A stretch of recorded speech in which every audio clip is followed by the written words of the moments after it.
Hello friends, welcome to wings एक उड़ान। मैं हूं कपिल सर। गाइस, आज हम स्टार्ट करने जा रहे हैं कंप्यूटर की एमसीक्यू सीरीज। तो आज जो हमारा सेशन रहने वाला है ये totally computer fundamental based MCQs के ऊपर रहने वाला है, जिसमें हम कुछ इंपॉर्टेंट 15 टू 20 एमसीक्यूज डिस्कस करेंगे, जो कि आपके जितने भी कॉम्पिटिटिव एग्ज़ाम है, चाहे वो जेके एसएसबी हो, चाहे वो आपका बैंकिंग हो, एसएससी हो, रेलवेज हो, एटसेट्रा, उसमें पूछे जाते हैं। तो लेट्स स्टार्ट। देखिए, पहला एमसीक्यू है आपका, बहुत ही इंपॉर्टेंट एमसीक्यू है। पूछा ये गया है कि इसमें से कौन सी ऐसी मेमोरी है जिसको बार बार रिफ्रेश करना पड़ता है 1 सेकेंड में। ठीक है, देखिए रिफ्रेशिंग की सबसे पहले ज़रूरत क्यों होती है। देखिए, इसमें से जितनी भी ये मेमोरीज आपको दिख रही है ना, चाहे वो ईपी रोम, चाहे वो रोम है, स्टैटिक रैम है, चाहे वो डायनेमिक रैम है, इसमें ट्रांजिस्टर्स जो है उसका यूज किया जाता है डेटा स्टोरेज के लिए। ठीक है, लेकिन ट्रांजिस्टर्स जो होते हैं बच्चे, वो काफ़ी महंगे इक्विपमेंट्स होते हैं, काफ़ी महंगे इलेक्ट्रॉनिक कंपोनेंट्स होते हैं। तो क्या होता है कि कॉस्ट को कम करने के लिए, उसकी मैन्युफैक्चरिंग कॉस्ट को, मेमोरी की मैन्युफैक्चरिंग कॉस्ट को कम करने के लिए हम एक और अलग तरीके का कंपोनेंट यूज करते हैं डेटा स्टोरेज के लिए। उसका नाम होता है कैपेसिटर।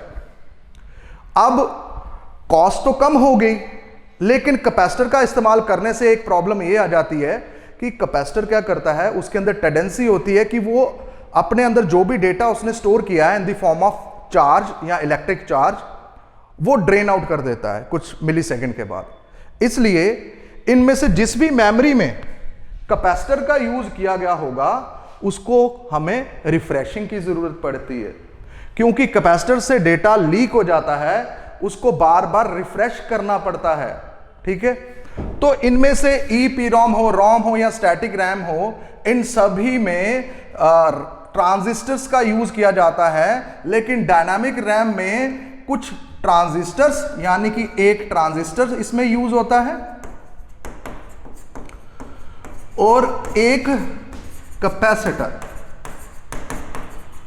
ठीक है, और ये जो कैपेसिटर होता है ना, ये बार बार लूज करता है अपना चार्ज। दैट्स वाई इसको हमें किसकी जरूरत पड़ती है, रिफ्रेशिंग की। इसको बार बार रिफ्रेश करना पड़ता है। तो यानी कि इसका सही ऑप्शन है डायनेमिक रैम, क्योंकि इसमें सिर्फ ट्रांजिस्टर के साथ साथ कैपेसिटर का भी इस्तेमाल किया गया है। इन सभी में सिर्फ और सिर्फ ट्रांजिस्टर्स यूज हुए हैं। ठीक है, और ट्रांजिस्टर्स में डेटा जो स्टोर रहता है उसको रिफ्रेश करने की जरूरत नहीं होती है। लेकिन यहां पे इन सभी की कॉस्ट ज्यादा रहती है, क्योंकि ट्रांजिस्टर का यूज हुआ है, इसमें ट्रांजिस्टर का यूज कम हुआ है और कैपेसिटर का यूज कर दिया गया हुआ उसके बदले में। तो इसलिए इसमें रिफ्रेशिंग की जरूरत पड़ती है। तो ये हमारा राइट आंसर डायनेमिक रैम, क्योंकि इसको रिफ्रेशिंग की जरूरत इसलिए पड़ती है, इसमें कैपेसिटर इस्तेमाल हुआ है। बढ़ते हैं अपने नेक्स्ट एमसीक्यू की तरफ। देखिए, यहां पे ये बोला हुआ है कि मैग्नेटिक टेप जो है ये उन एप्लीकेशन के लिए सूटेबल नहीं है जहां से डेटा को क्विकली एक्सेस करना है। देखिए, मेमोरी को या डेटा को एक्सेस करने के 2 तरीके होते हैं। एक होता है बच्चे आपका सीक्वेंशियल एक्सेस, और एक होता है बच्चे आपका रैंडम एक्सेस या डायरेक्ट एक्सेस भी बोल सकते हैं इसको, दोनों नाम है इसके। अब सीक्वेंशियल एक्सेस मेथड में डेटा जो है ना वो सीक्वेंशियली एक्सेस किया जाएगा, यानी कि वन आफ्टर अनदर। यानी कि ठीक वैसे ही जैसे आपकी कैसेट्स में जो होती हैं आपकी रील्स वाली कैसेट्स, जैसे कि ऑडियो वीडियो कैसेट्स जो होती थी, जिसमें सॉन्ग्स वगैरह या वीडियो वगैरह स्टोर की जाती थी, तो उस कैसेट्स में जो आपको जब मान लीजिए कि एक सॉन्ग से दूसरे सॉन्ग में शिफ्ट करना है, जैसे कि सपोज करो कि उस कैसेट्स के अंदर टोटल 10 सॉन्ग्स स्टोर हैं और आप अभी प्ले कर रहे हो सेकंड सॉन्ग, और अगर आपको 10th में जाना है तब आप डायरेक्टली या रैंडमली 10th सॉन्ग में नहीं जा सकते। आपको सेकंड सॉन्ग से लेकर 3rd, 4th, 5th, 6th, 7th, 8th, 9th तक जाना पड़ेगा, आगे फॉरवर्ड करना पड़ेगा उस रील को, फिर जाके आप 10 तक पहुंचोगे। यानी कि कहना क्या मतलब ये है कि जो भी आपकी मैग्नेटिक टेप होती है ये आपकी बेसिकली कैसेट्स में यूज की जाती है। तो इसमें डेटा जो है सीक्वेंशियली एक्सेस किया जाता है, वन आफ्टर अनदर। ठीक है, तो सीक्वेंशियल एक्सेस को कौन सपोर्ट करता है? आपका मैग्नेटिक टेप्स। मैग्नेटिक टेप्स यानी कि जो कैसेट्स वगैरह जो होती हैं आपकी। ठीक है, अब रैंडम एक्सेस में वो सारी मेमोरीज आ जाती हैं जिसमें डेटा रैंडमली या डायरेक्टली एक्सेस कर सकते हैं किसी भी लोकेशन से। हमें पूरा डेटा सर्च करके वन आफ्टर अनदर उस डेटा तक पहुंचने की जरूरत नहीं है, हम डायरेक्टली उस डेटा को एक्सेस कर सकते हैं। जैसे कि आपकी जितने भी आपके हार्ड डिस्क आ गई, हार्ड डिस्क के अंदर आप क्या कर सकते हैं बच्चे? किसी भी सॉन्ग को सिलेक्ट करके प्ले कर सकते हैं। उसमें आपको उसको सर्च करने की जरूरत नहीं है ना, आपको एक डेटा से दूसरे डेटा में सीक्वेंशियली एक्सेस करने की जरूरत नहीं है। डायरेक्टली जिसको आपने एक्सेस करना है डायरेक्टली उसको एक्सेस कर सकते हैं। ठीक है, तो इसमें आपकी हार्ड डिस्क आ गई, इसमें आपकी मैग्नेटिक टेप्स आ गई, इसके साथ साथ आपका जितने भी आपके फ्लैश ड्राइव्स हैं। ठीक है, फ्लैश ड्राइव्स में आपके आ गए मेमोरी कार्ड और साथ में आपके पेन ड्राइव्स। तो ये सारे रैंडम एक्सेस मेथड को सपोर्ट करते हैं। तो हमारा ये है कि जब सीक्वेंशियल एक्सेस मेथड यूज करती हैं जैसे कि आपकी कैसेट्स या टेप्स, तो उसमें टाइम लेता है डेटा को एक्सेस करने में, इसलिए वो स्लो है। तो इसलिए फास्ट करना है अगर आपको एप्लीकेशंस को तो रैंडम एक्सेस मेथड्स को अप्लाई करना पड़ेगा। अगर स्लो एप्लीकेशंस हैं तो उसके लिए आप मैग्नेटिक टेप्स का इस्तेमाल कर सकते हैं। तो हम कह सकते हैं कि मैग्नेटिक टेप्स जो हैं ये सीक्वेंशियल एक्सेस मीडियम है, इसलिए ये स्लो काम करती हैं, इसलिए ये डेटा को क्विकली एक्सेस नहीं कर सकती। ठीक है, बढ़ते हैं आगे नेक्स्ट एमसीक्यू की तरफ।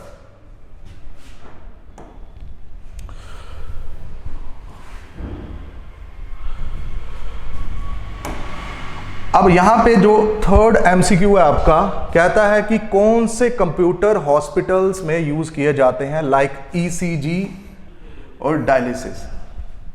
देखिए आप यहां पे जो ऑप्शंस देख रहा हूं उसमें डिजिटल, हाइब्रिड, एनालॉग और माइक्रो कंप्यूटर की बात की हुई है। अब यहां पे मैं एक चीज डिस्कस करना चाहता हूं कि ये डिजिटल कंप्यूटर कौन से होते हैं। देखिए डिजिटल कंप्यूटर वो कंप्यूटर होते हैं जो कि डिस्क्रीट फॉर्म में डेटा को एक्सेप्ट करते हैं, यानी कि जो डिजिटल फॉर्म में 0 से 1, 1 से 2, 2 से 3 इस तरीके के जो डिजिटल डेटा है उसको एक्सेप्ट करते हैं एज ए इनपुट। ठीक है, तो यानी कि ये किस पे, ये जो डिजिटल डेटा होता है इनको डिस्क्रीट वैल्यूज भी कहा जाता है। तो ये डिस्क्रीट वैल्यूज पे काम करते हैं। वही एनालॉग की अगर मैं बात करूं तो जो कॉन्टिन्यूअस फॉर्म में डेटा होता है उसको ये एक्सेप्ट करते हैं। फॉर एग्जांपल कंटिन्यूअस की मैं बात करूं, डिस्क्रीट वैल्यू तो आ गई आपका 0, 1 इस तरीके की जो बाइनरी डिजिट हो गए, डेसिमल डिजिट हो गए, ये हो गए डिस्क्रीट वैल्यू। अच्छा, कंटिन्यूअस फॉर्म में आ गए आपके जैसे कि बच्चे आपका टेम्परेचर,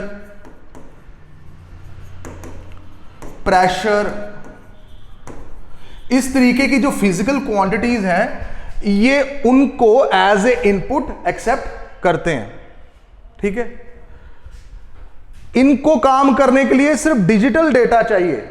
इनको काम करने के लिए जो कंटिन्यूअस फॉर्म में डेटा होता है जैसे कि टेम्परेचर, प्रेशर, इस तरीके की फिजिकल क्वांटिटीज को, जैसे कि किसी बॉटल में कितना पानी है तो वो फिजिकल क्वांटिटी है, उसको मेजर करने के लिए हमें एनालॉग कंप्यूटर चाहिए जो उस तरीके का एनालॉग या फिजिकल क्वांटिटी को मेजर कर सकें। जैसे कि आपके थर्मोमीटर, वो मर्क्यूरी थर्मोमीटर वो एनालॉग कंप्यूटर है क्योंकि वो टेम्परेचर को मेजर कर रहा है। देखिए temperature value to value jump नहीं करता।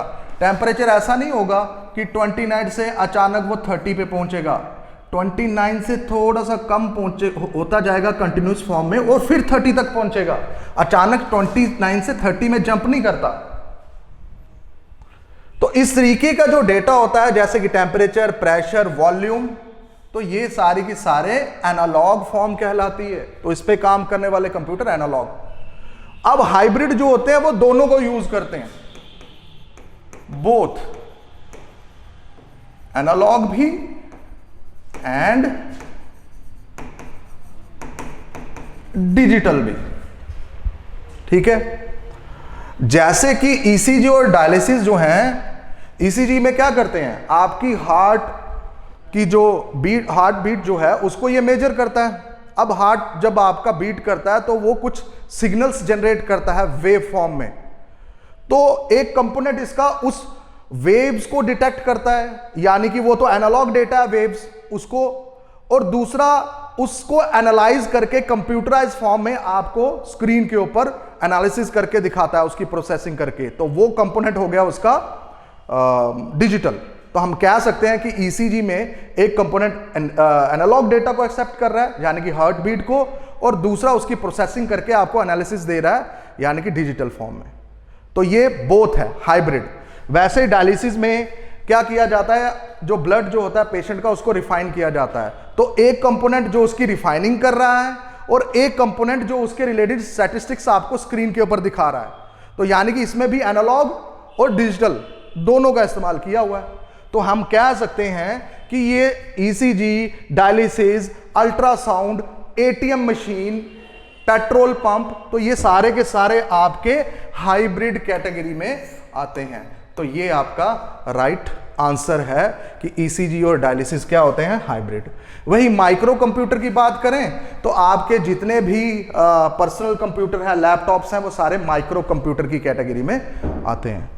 अब बढ़ते हैं नेक्स्ट एमसीक्यू की तरफ। कह रहा है कि कौन से प्रोटोकॉल्स का इस्तेमाल करके मैसेजेस को रिसीव किया जाता है, यानी कि जो भी आप ईमेल रिसीव करते हो तो उसको रिसीव करने में कौन सा इंटरनेट प्रोटोकॉल की जरूरत होती है। देखिए, इसके लिए मैं एक छोटी सी डायग्राम आपको दिखाना चाहता हूं। यहां पे मान लीजिए मेरे पास क्या है, एक सेंडर, ठीक है, और यहां पे एक रिसीवर है, ठीक है।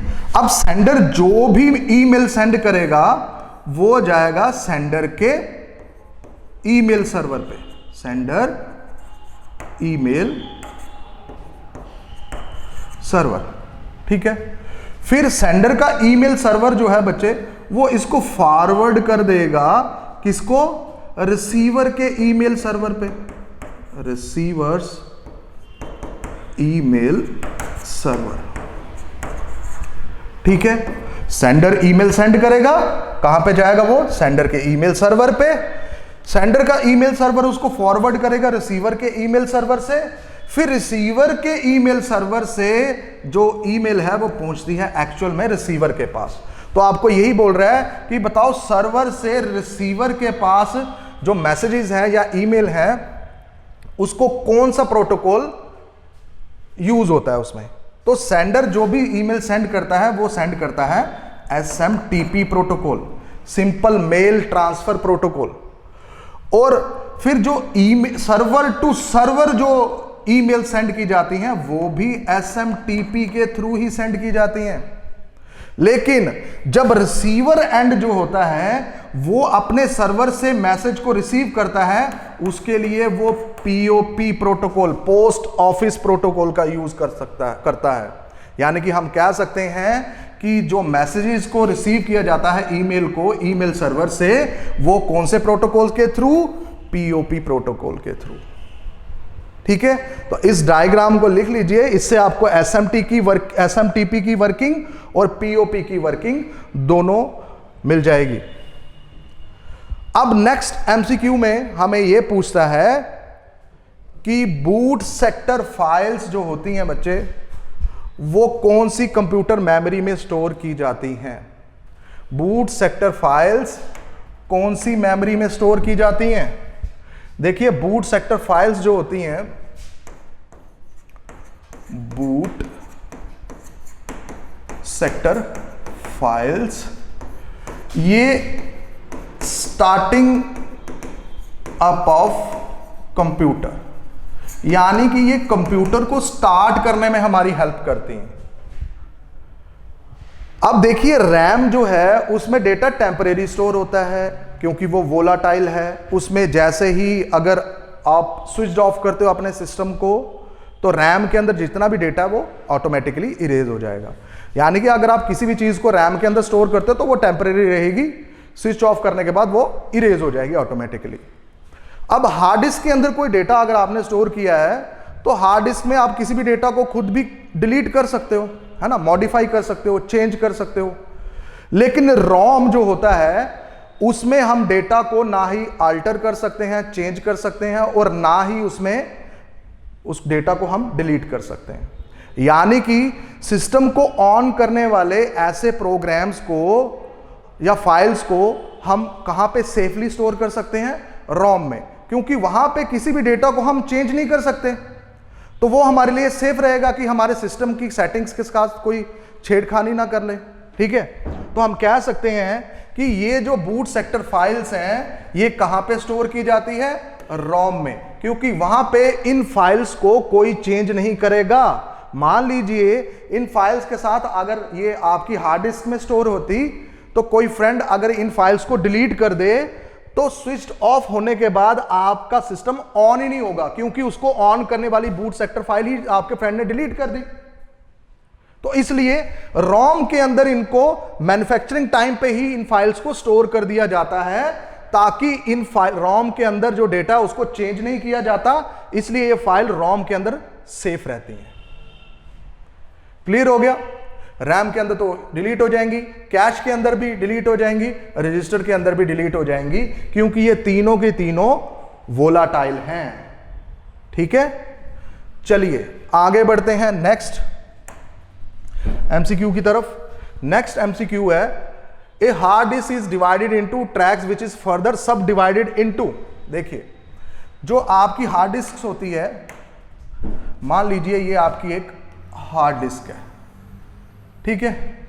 ये हार्ड डिस्क जो होती है बच्चे आपकी, ये ट्रैक्स में डिवाइड होती है। ट्रैक्स इस तरीके के कॉन्सेंट्रिक सर्कल्स होते हैं, ठीक है। इन्हीं कॉन्सेंट्रिक सर्कल्स को हम क्या बोलते हैं बच्चे? ट्रैक्स।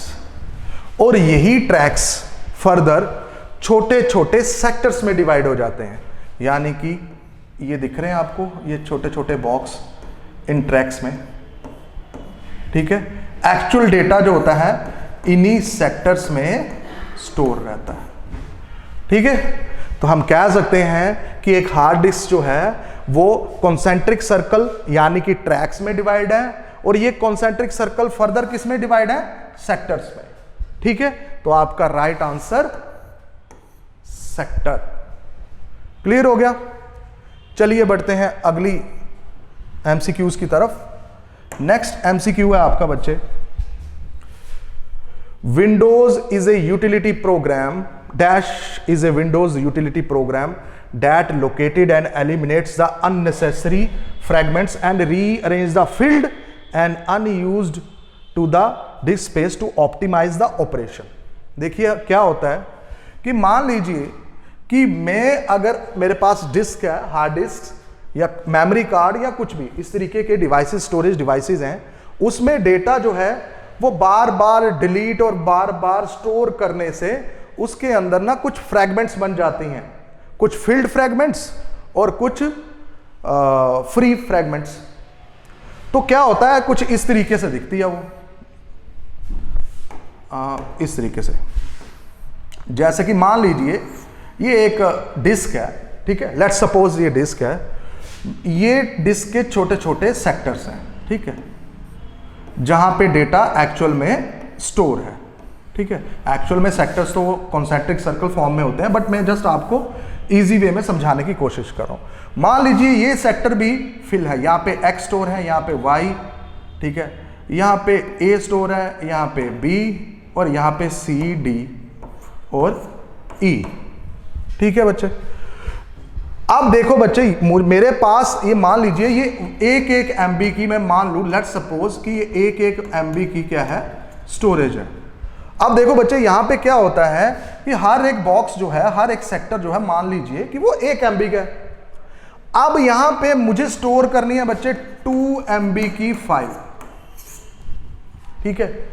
तो 2 MB की एक फाइल जो है वो स्टोर करने के लिए मुझे 2 MB की स्टोरेज चाहिए। यहां पे 2 बॉक्स खाली हैं, तो मैं क्या कर सकता हूं, यहां पे स्टोर इसको कर सकता हूं, लेकिन ये एक साथ नहीं है। तो मैं ऐसे थोड़ी ना कर सकता हूं कि कोई एक सॉन्ग है मान लीजिए 2 MB का, तो मैं आधा सॉन्ग यहां पे स्टोर करूंगा और आधा यहां पे, ऐसा पॉसिबल नहीं होता ना कंप्यूटर में।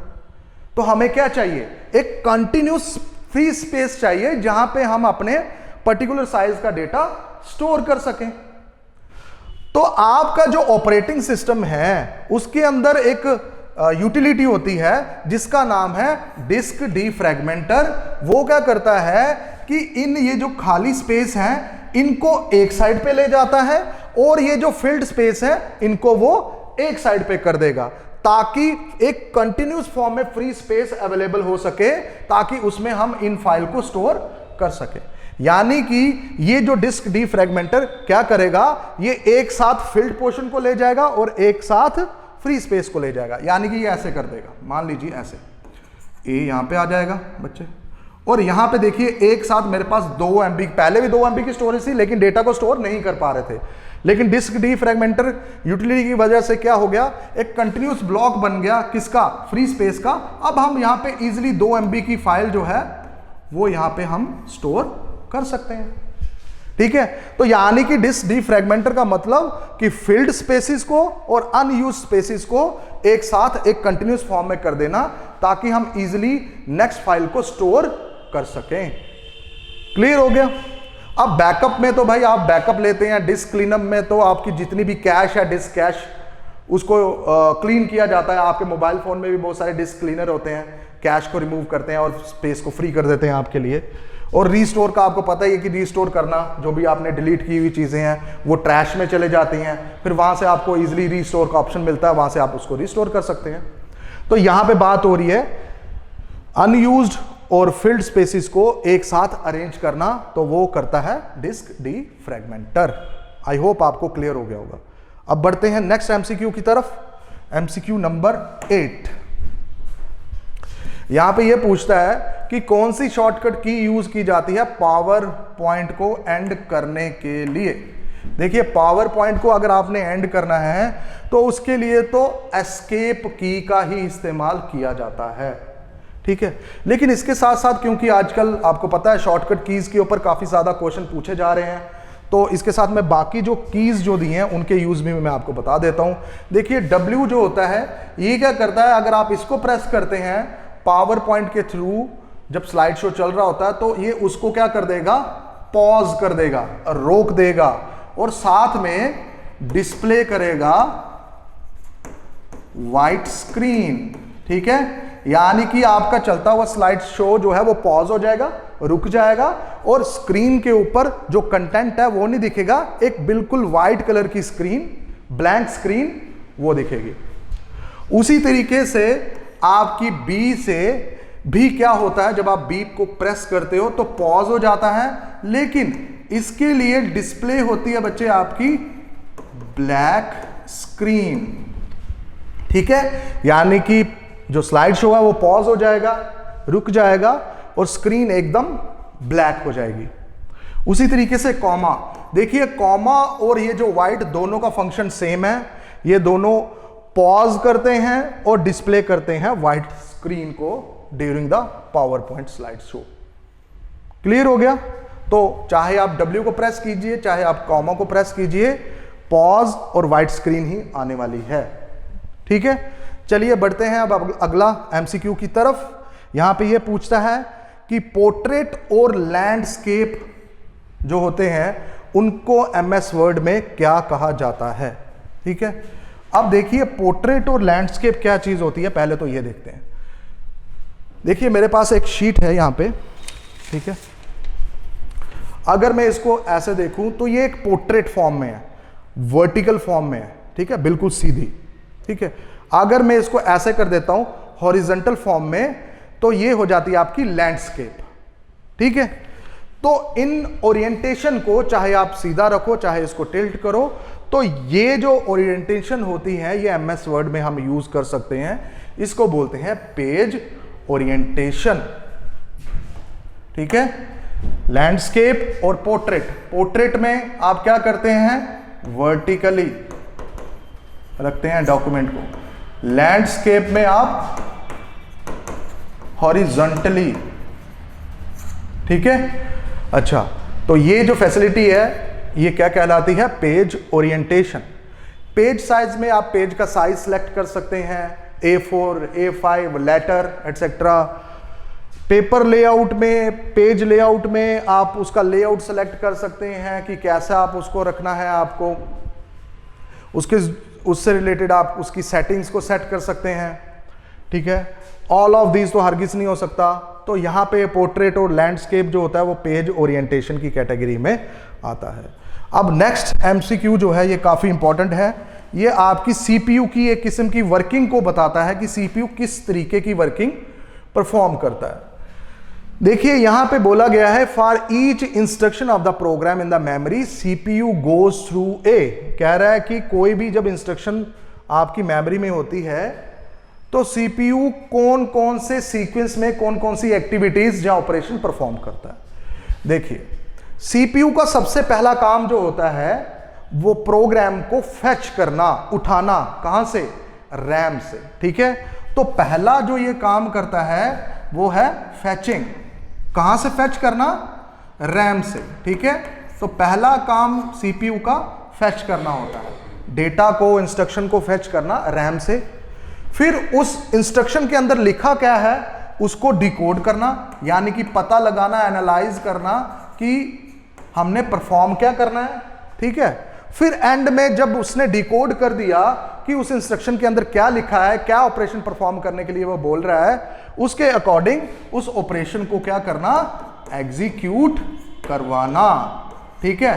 तो ये है हमारा एक राइट सीक्वेंस की सीक्वेंस, फेच, डिकोड और एग्जीक्यूट, ठीक है। तो आपका right answer C, fetch, decode and execute sequence, ठीक है। अब बढ़ते हैं नेक्स्ट एमसीक्यू की तरफ, एमसीक्यू नंबर 11। यहां पे आगे हम 11th एमसीक्यू में यहां पे बताया गया है कि कौन सा अरेंजमेंट इसमें से सही है जिसमें हमने मेमोरी को हाईएस्ट टू लोएस्ट स्पीड में अरेंज किया गया है। यानी कि आपने स्पीड वाइज इनके सीक्वेंस को देखना है कि कौन सी सबसे फास्ट है, ठीक है। यानी कि हाईएस्ट से लोएस्ट की तरफ जाना है, पहले सबसे फास्ट, फिर उससे कम, फिर उससे कम, फिर एंड में सबसे कम। देखिए इसके लिए आपको सिर्फ एक सीक्वेंस याद रखना है, मेमोरी में बिठाना है अपनी, ठीक है।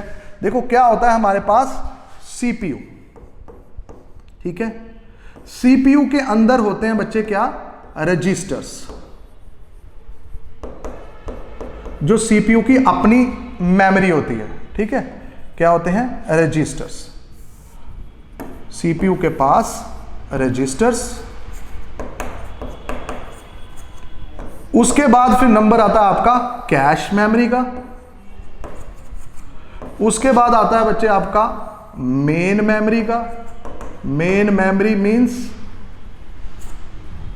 रैम, ठीक है। फिर एंड में आपका नंबर आता है सेकेंडरी मेमोरी का। सेकेंडरी मेमोरी में आपकी आ जाती है hard disk, pen drive etcetera. यानी कि सीपीयू के सबसे पास रजिस्टर है, तो ऑब्वियसली सबसे पहले डेटा जो है सबसे तेजी से कहां से आएगा? सीपीयू के पास, रजिस्टर से। यानी कि रजिस्टर जो है वो सबसे फास्ट है। उसके बाद बच्चे आपका जो डेटा है सीपीयू कहां से एक्सेस करता है? कैश से, यानी कि दूसरे नंबर पे कैश आती है। उसके बाद सीपीयू को डेटा कहां से एक्सेस मिल सकता है? मेन मेमोरी से, यानी कि रैम से। फिर एंड में जो सबसे दूर होता है वो होता है आपका हार्ड डिस्क। इसमें से मैं ये भी आपको क्लियर करना चाहता हूं कि सीपीयू जो होता है ना वो रजिस्टर से, कैश से और मेन मेमोरी से डायरेक्टली कनेक्ट रहता है। इससे भी कनेक्ट रहता है डायरेक्टली और रैम से भी, ठीक है। लेकिन सेकेंडरी मेमोरी से वो डायरेक्टली कनेक्ट नहीं रहता। सेकेंडरी मेमोरी सिर्फ कनेक्ट होती है मेन मेमोरी से।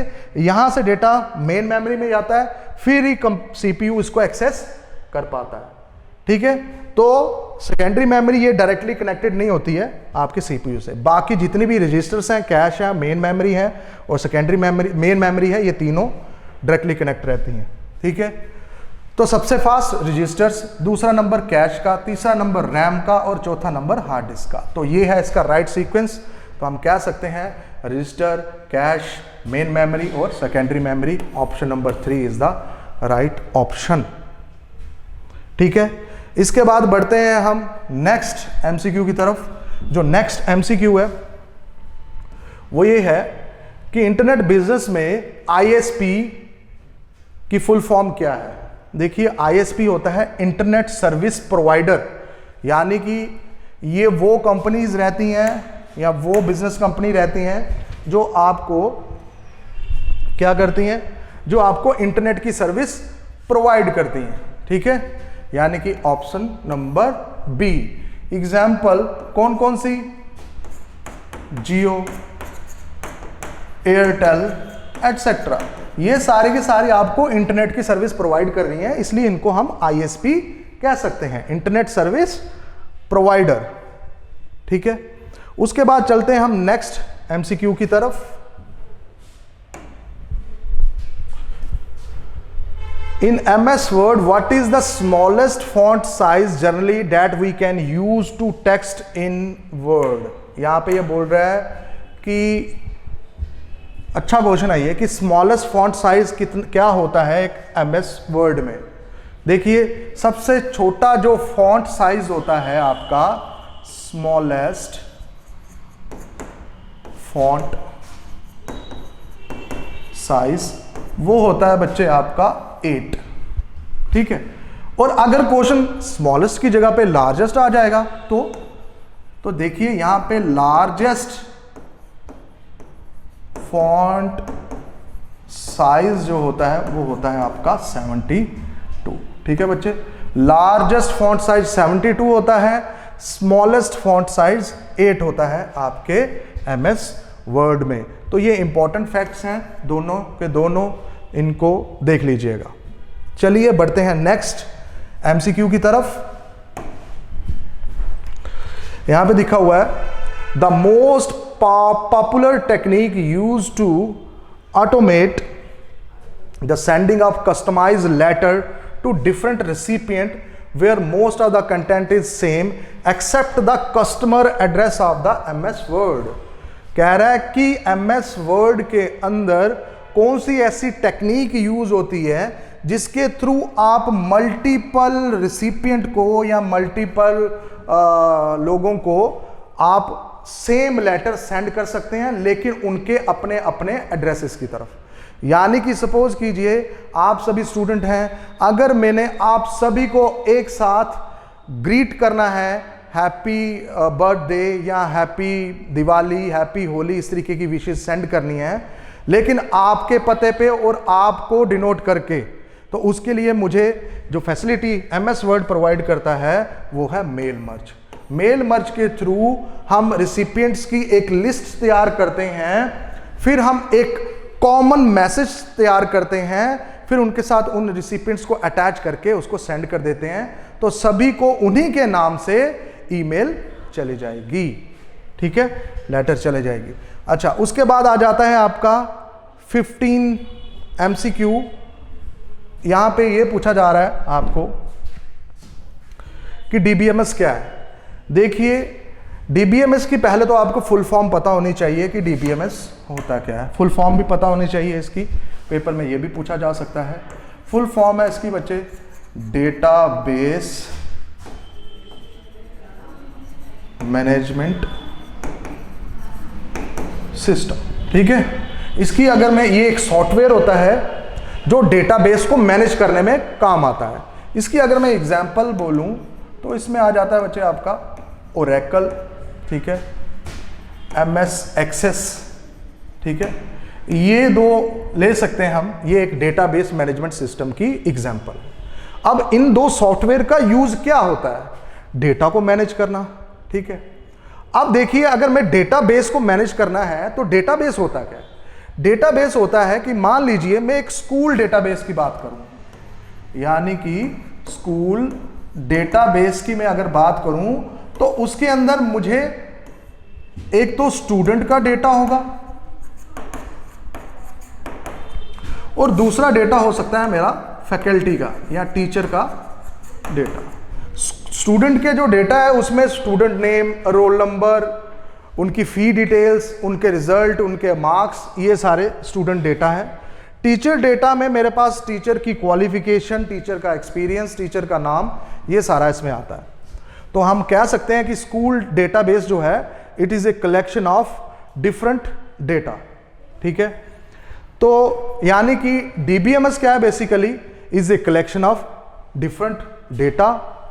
और डीबीएमएस क्या करता है, स्टूडेंट का जो डेटा है या टीचर का जो डेटा है स्कूल डेटाबेस के अंदर, उसको मैनेज करने में काम आता है। यानी कि मान लीजिए मैंने किसी नए स्टूडेंट की एंट्री डालनी है, तो उसके लिए भी मुझे डीबीएमएस सॉफ्टवेयर की रिक्वायरमेंट है। मैनुअली आप कितना ही कर सकोगे, इसलिए आपको सॉफ्टवेयर की जरूरत है ना, जो कि इन चीज़ों को आपके लिए आसान कर दे।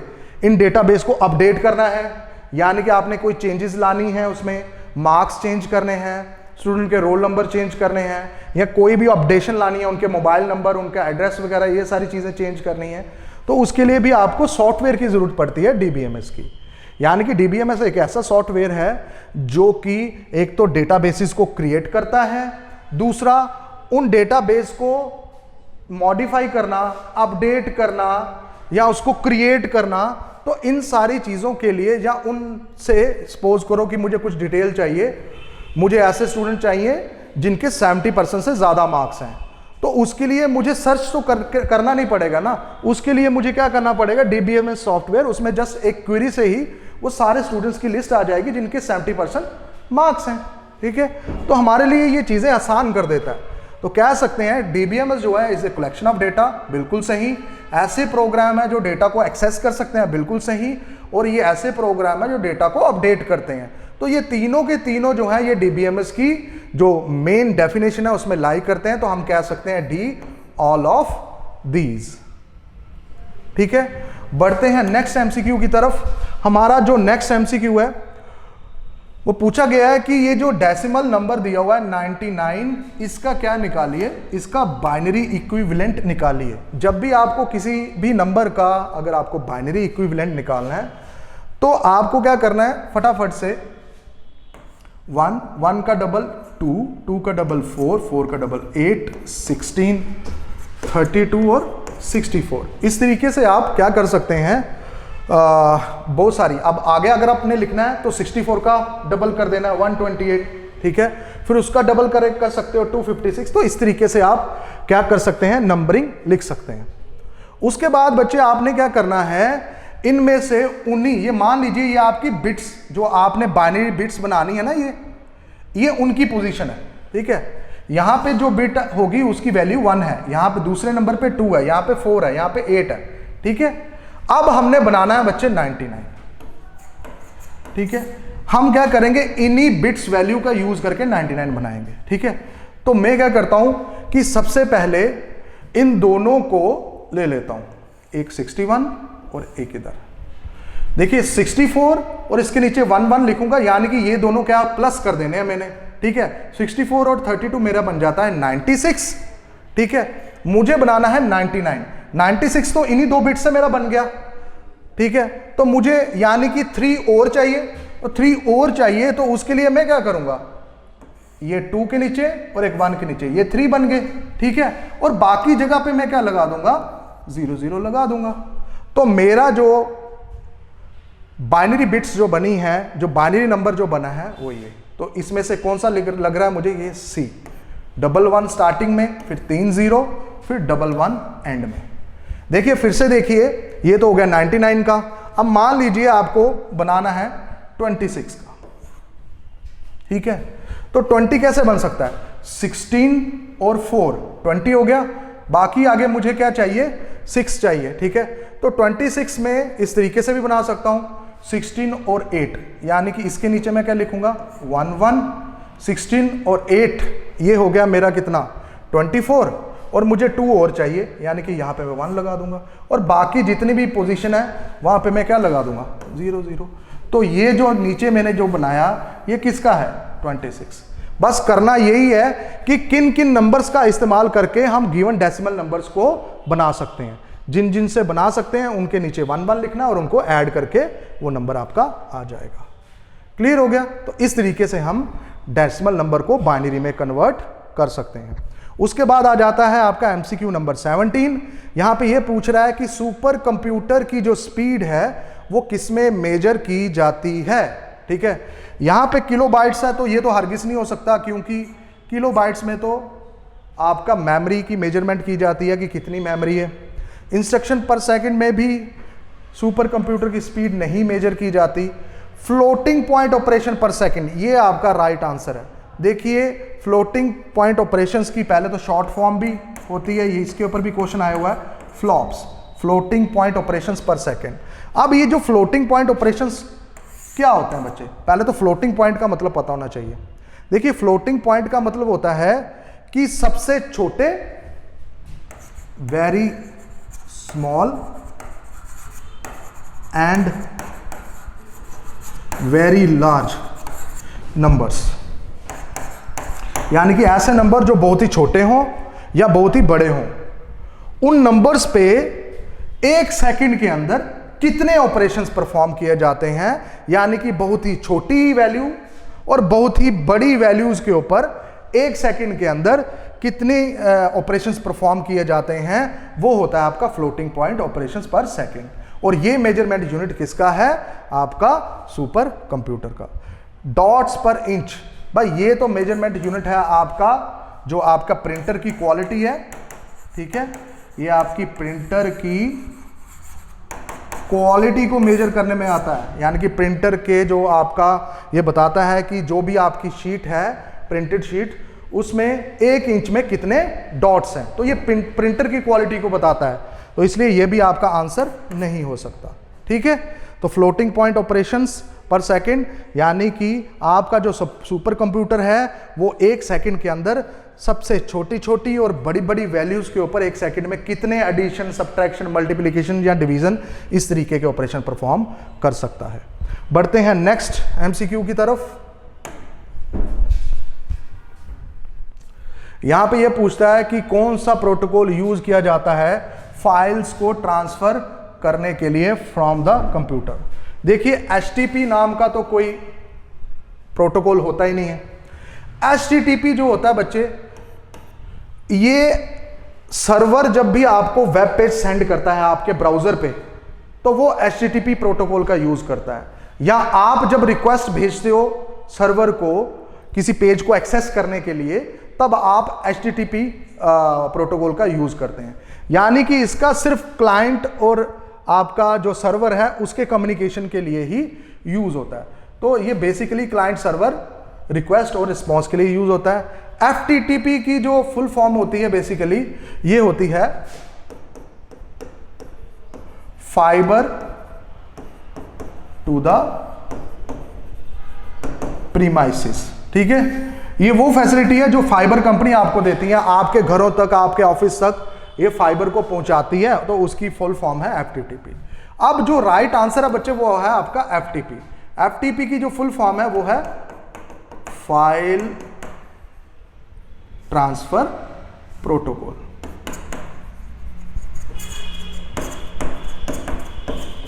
फाइल ट्रांसफर प्रोटोकॉल में आप क्या कर सकते हैं कि एक कंप्यूटर से दूसरे कंप्यूटर में फाइल्स को ट्रांसफर कर सकते हैं। तो जब भी आप किसी को आप फाइल भेजते हो तो उसके पीछे कौन सा प्रोटोकॉल काम करता है इंटरनेट में, एफटीपी। या कोई भी चीज आप डाउनलोड करते हो तो उसके पीछे कौन सा प्रोटोकॉल काम करता है, एफटीपी। ठीक है, तो फाइल्स को ट्रांसफर करने के लिए इन्हीं प्रोटोकॉल्स का यूज किया जाता है। अब आ जाता है आपका 19th एमसीक्यू। देखिए 19th एमसीक्यू ये बोलता है कि जो ब्रॉडकास्ट है, टेलीविजन ब्रॉडकास्ट, ये कौन सा ट्रांसमिशन है। देखिए ट्रांसमिशन मोड हमारे 3 तरीके के होते हैं। ठीक है, एक होता है सिंप्लेक्स। सिंप्लेक्स में क्या होता है कि जो सेंडर होता है वो सेंडर ही रहता है और रिसीवर जो होता है वो रिसीवर ही रहता है। यानी कि सेंडर सिर्फ ट्रांसमिट कर सकता है और रिसीवर सिर्फ रिसीव कर सकता है, यानी कि रिसीवर मैसेज को सेंड नहीं कर सकता। ठीक है, तो यानी कि सेंडर जो है वो सिर्फ सेंड ओनली का काम कर सकता है। ठीक है, सिर्फ सेंड कर सकता है। ठीक है, और जो रिसीवर है वो सिर्फ रिसीव कर सकता है, सिर्फ रिसीव। सेंड नहीं करेगा वो, ठीक है। यानी कि सिंप्लेक्स मोड में सेंडर सिर्फ सेंड कर सकता है, रिसीवर सिर्फ रिसीव कर सकता है, ठीक है। हाफ ड्यूप्लेक्स, हाफ ड्यूप्लेक्स में यानी कि सेंडर सेंड भी कर सकता है, रिसीवर रिसीव भी कर सकता है, but not at the same time, ठीक है। यानी कि दोनों हो सकता है, यानी कि रिसीवर भी सेंड कर सकता है और सेंडर भी सेंड करेगा, दोनों एंड से कम्युनिकेशन हो सकता है, दोनों एंड से ट्रांसमिशन भी हो सकती है और रिसीविंग भी हो सकती है, but at not at the same time. यानी कि जब सेंडर सेंड कर रहा होगा तो रिसीवर कैन ओनली रिसीव, और जब रिसीवर सेंड करेगा तब जो आपका जो पहले वाला सेंडर था वो सिर्फ रिसीव करेगा, ठीक है। ठीक वैसे ही जैसे कि आपके वायरलेस यूज किए जाते हैं, वायरलेस सेट्स आपके जो ट्रैफिक पुलिस है वो यूज करती हैं। वॉकी टॉकी, वॉकी टॉकी जो बच्चे खेलते हैं उसमें भी जब एक बच्चा बोलता है तो दूसरा सिर्फ सुन सकता है, फिर जब वो बोलता है तो पहले वाला सुनेगा, ठीक है। एट ए टाइम दोनों कम्युनिकेट नहीं कर सकते।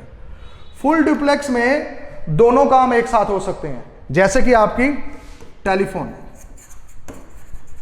ठीक है, आपके मोबाइल्स, उसमें आप कम्युनिकेशन कैसे कर सकते हो, एक आदमी आपको कॉल कर रहा है तो आप दोनों एक दूसरे से क्या कर सकते हैं, at a time, at the same time बात भी कर सकते हैं। यानी कि सेंडर सेंड भी कर रहा है, उसी टाइम पे वो रिसीव भी कर रहा है, और आप उसकी बात भी सुन रहे हो और उसको आवाज अपनी भेज भी रहे हो, ठीक है। तो हमारे पास जो आपका टेलीविजन है ये सिर्फ रिसीव कर सकता है सिग्नल्स को, तो इसलिए ये कौन सी कैटेगरी में आया, सिंप्लेक्स, ये सिर्फ रिसीवर का काम करेगा, ठीक है। अब नेक्स्ट है आपका प्रिंटर। यहां पे ये बताना है आपको कि इसमें से करैक्टर प्रिंटर कौन सा है, ठीक है। तो यहां पे अगर मैं करैक्टर प्रिंटर की मैं बात करूं, देखिए प्रिंटर तीन तरीके के होते हैं हमारे पास, ठीक है। एक हो गया आपका करैक्टर प्रिंटर। करैक्टर प्रिंटर वो होते हैं जो एट ए टाइम सिर्फ एक करैक्टर को प्रिंट करते हैं, ठीक है। अच्छा, जो दूसरा जो है वो है लाइन प्रिंटर। लाइन प्रिंटर वो होते हैं जो एट ए टाइम एक पूरी लाइन को प्रिंट कर सकते हैं। पेज प्रिंटर वो होते हैं जो एट ए टाइम पूरा पेज प्रिंट कर सकते हैं, ठीक है। अगर मैं करैक्टर प्रिंटर की बात करूं तो करैक्टर प्रिंटर में आ जाता है आपका डॉट मैट्रिक्स, और जो आपका लास्ट जो इसमें जो सेकंड है वो आपका यहां पे बन जाता है आपका डेजी व्हील, ठीक है। लाइन प्रिंटर में आपका आ जाता है ड्रम प्रिंटर, ठीक है, और यहां पे चेन प्रिंटर, ये एट ए टाइम एक पूरी लाइन को प्रिंट कर सकते हैं। वहीं पेज प्रिंटर की अगर मैं बात करूं तो इसमें आपकी ऑप्शन आ जाती है लेजर प्रिंटर और एलईडी प्रिंटर, ठीक है बच्चे।